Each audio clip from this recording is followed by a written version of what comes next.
د مومن سپورتس یوټیوب چینل مینوالو السلام علیکم. یو ځل بیا زه محمد ابراهیم مومن د یوې بلې ویډیو سره ستاسو خدمت کې په دې ویډیو کې مو له دې خبر کو چې د افغانستان کرکټ بورډ لخوا چې کومه میاشتنۍ غونډه ترسره شوه په هغه کې څه وشول.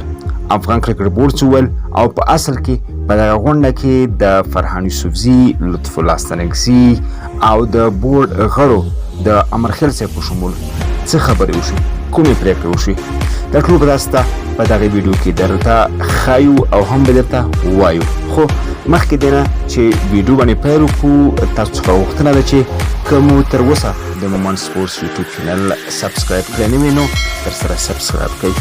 راځو ویډیو ته.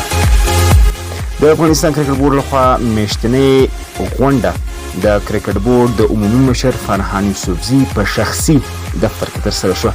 کرکټ بورډ وایي چې په دغه ناسته کې یو شمېر پرېکړې وشوې چې له مخې به د افغانستان کرکټ بورډ له مالي بحران څخه د ژغورل کېدو په موخه د مالیې وزارت څخه اضافه پیسې ترلاسه کوي. په داسې حال کې چې افغان کرکټ بورډ څه باندې 15 میلیون ډالر هر کال د کرکټ نړیوال شورا لخوا، دغه راز د کرکټ آسیایي شورا لخوا، د سپانسرانو لخوا او دغه راز د مالی وزارت لخوا میلیونونه افغانۍ ترلاسه کوي.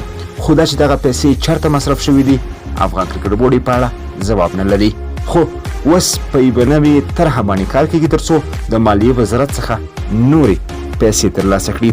تر څنګ دا پرېکړه هم وشوه چې د افغانستان کرکټ بورډ د سی او ترڅنګ به دوه نور پوسټونه او دندې هم اعلانېږي چې له مخې به د افغانستان کرکټ د سی او ترڅنګ د کرکټ ډایرکټر او دغه راز اداري ډایرکټر یا مسؤل هم دنده ترسره کوي.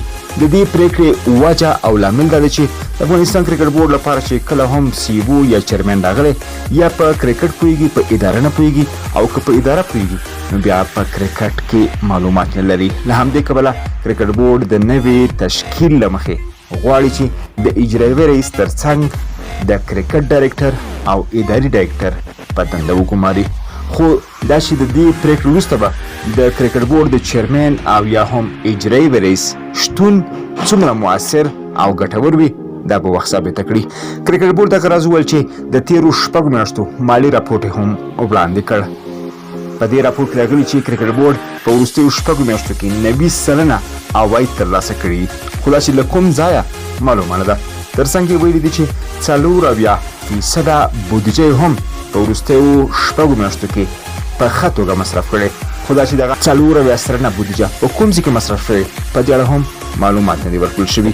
د بورډ غړو په میاشتنۍ غونډه کې دا هم پرېکړه وشوه چې له دې وروسته به د افغانستان 15 کرکټ زونونه په مستقله توګه دنده ترسره کوي. دوی به په خپله لوبې برابري، په خپله به پیسې ترلاسه کوي او خپل مصارف به په خپله برابروي. دا چې دغه کار څومره شونی دی او آیا د زونونو لپاره ګمارل شوي مشران د دې وړتیا لري چې د کرکټ بورډ د مالي مرستې پرته خپل لګښتونه او مصارف پوره کړي او دا به څومره د فساد مخه ونیسي او که نه فساد ته به لاره برابره کړي. په دې اړه هم پرېکړه راتلونکی کولی شي. د کرکټ بورډ غړو په میاشتنۍ غونډه کې دا هم پرېکړه وشوه چې نوې برابره شوې اساسنامه به د منظورۍ په موخه ولسمشر ته وړاندې شي. دا په داسې حال کې ده چې د کرکټ بورډ حال یو مشر د خپلو چارو د پرمختګ او مخکې وړلو لپاره د خپلې خوښې اساسنامې برابره کړي دي. خو دا چې نوې تیاره شوې او چمتو شوې اساسنامه به تر کومه دوام وکړي او آیا ولسمشر به یې توشیح کړي وخت به یې ثابته کړي. د دغې عمومي غونډې وړاندې د کرکټ بورډ اچ آر یا د بشري منابعو رئیس نثار احمد امیري هم د کرکټ بورډ چیرمن فرحان یوسفزي ته د لطف الله ستانکزي د بدې رویې له کبله استعفا وړاندې کړه. خو د کرکټ بورډ چیرمن نورموړي استعفا ونه منله. دا د افغانستان کرکټ بورډ د غړو ترمنځ د میاشتنۍ غونډې بشپړ جزئیات. تر بلې ویډیو مو په لوی بخښونکي خدای سپارم.